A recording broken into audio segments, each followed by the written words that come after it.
Hi, I am Rohan Thorut. Welcome. In this video, we are going to break down the derivation of the actor-critic method in reinforcement learning, based on the article link whose link is given in the description box below. We will start with the basics, move to the Monte Carlo policy gradient, reinforce, discuss why it suffers from high variance, and finally derive the actor-critic method as a solution.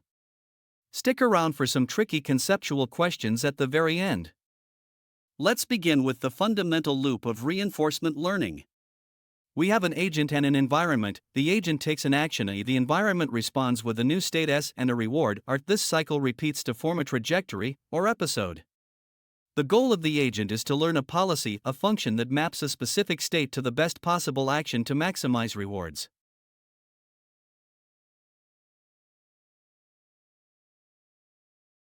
These are the terminologies commonly used in RL.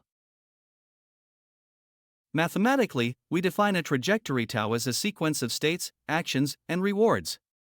The probability of a specific trajectory happening, denoted as pi dash of tau, depends on two things. The policy pi is the probability of the agent choosing an action given a state, and the transitional probability.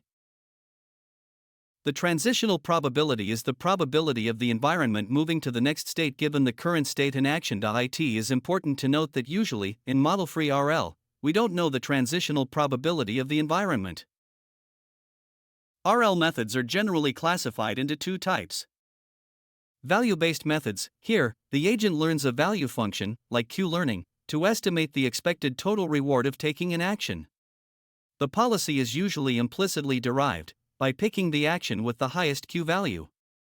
Policy-based methods. Here, the agent directly learns the policy function mapping states to actions without necessarily storing a value table.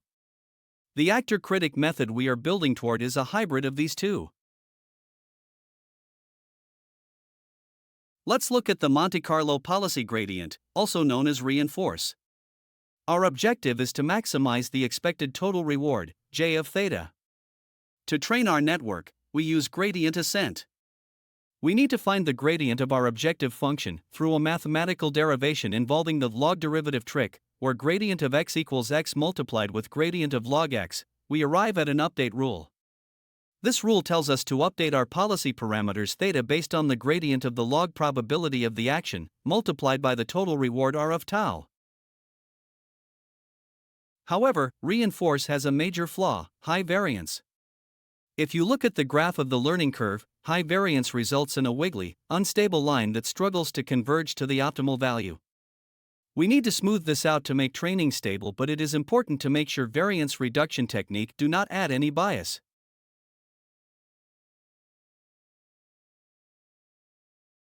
To fix the variance, we apply two techniques. In reward to go, instead of using the total reward from the start of the episode, we only consider future rewards from the current time step because current actions shouldn't be reinforced by past rewards. In baseline, we subtract a baseline value b from the reward. This helps the agent understand if a specific reward is better or worse than the average. If the reward is above baseline, we increase the probability of that action. If below, we decrease it. This brings us to the actor-critic method. As Abraham Lincoln said, "Give me 6 hours to chop down a tree and I will spend the first 4 sharpening the axe." Now, as we have built our foundation to understand actor-critic method, it will be easier to understand it.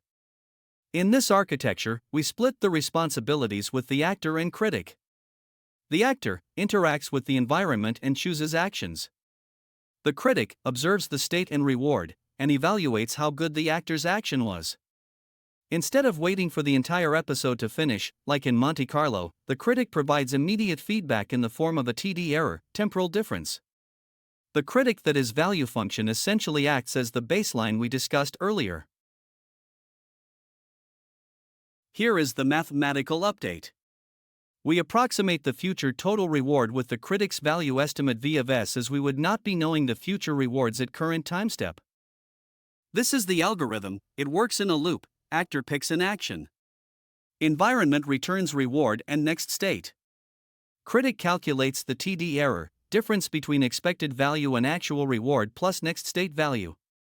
We update both the actor, to improve the policy, and the critic, to improve the estimation accuracy using this error. Finally, let's address some common questions regarding RL concepts. Why is probability of tau is unknown? Pause the video for a while and think. Probability of tau is unknown because in this equation, we know policy that is p of a given s, but the other two terms p of s naught and p of si plus 1 given siai is not known to us because we don't know the mathematical model of the environment. If we knew the mathematical model of environment, then there would be no need to use reinforcement learning method in first place. Why do we face the variance problem? We face the variance problem because we are approximated a expectation term E over function f. One of the solutions to reduce the variance is to use more numbers of samples while doing Monte Carlo approximation. But using more numbers of samples means it would need more compute power, which is not always a feasible option. Instead, one could replace the function f with some other function such that it needs less numbers of samples to approximate the expectation E. This approach is called variance reduction technique. Is value function definition same in every RL methods? The value function definition is not same in every RL methods. State value function definition is dependent on objective function of agent. So, if the objective function j of theta equals e over tau sampled from pi theta prime of r of tau of agent is changed, then it will change the definition of value function. For example, in case of soft actor-critic algorithm, along with total reward, entropy is also considered in the objective function, which eventually changes the definition of state value function.